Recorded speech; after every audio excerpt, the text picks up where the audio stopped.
Hello and welcome to an Albion Raw special Facebook Live straight after our 2-0 defeat to Arsenal here at the Emirates. I'm here with Paul Hayward. Paul, we lost, but we didn't embarrass ourselves. No, it was another good effort by Brighton and Albion. I mean, first 20 minutes it looked like it was going to be a training ground exercise, target practice for Arsenal, but in fact Brighton absorbed that pressure, got back out of their own half, had a go selectively at Arsenal, showed some enterprise, but above all they've shown this, I think, toughness, this character, this togetherness, and they've lost 2-0 to Manchester City and Arsenal now.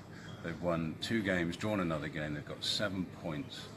That was a highly respectable performance today. You've been here a few times before, and you've seen other promoted sides come here and have their backsides handed to them on the plate, pretty much. Yeah, I've seen that often at Arsenal.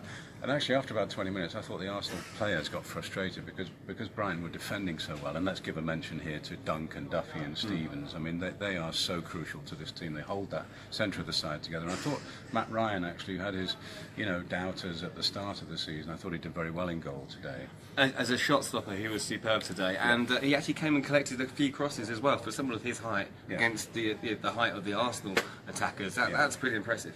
Yeah, and let's not forget they were without Tom Mohamed today. Glenn Murray came on in the second half but wasn't fit to start, so they played without a striker today. Izzy Brown has tried to play up front.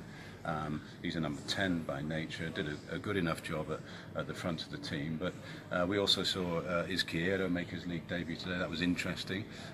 Didn't do an awful lot, but there were flashes of promise. There was, it was a baptism of fire for him pretty much, wasn't it? Yeah, it's not a nice place to make your league debut in many ways.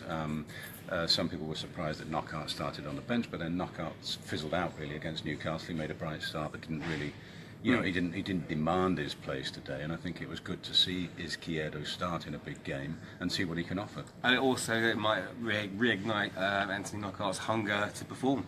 Yeah, I think that's a good point. I mean, he now knows that he's not an automatic pick, because they've got Solly Marsh and Izquierdo also in those positions, in those wide positions, and so he's going to have to fight for his place. The Championship is gone now. He can't live off last year's glories, and he's going to have to show what a good player he is, and he is a good player. Okay, well, we had quite a few chances in the game, and a lot of those fell to Davy Pröpper. Yes. Well, yeah, he's an international class central midfielder, isn't he? He's played for Holland.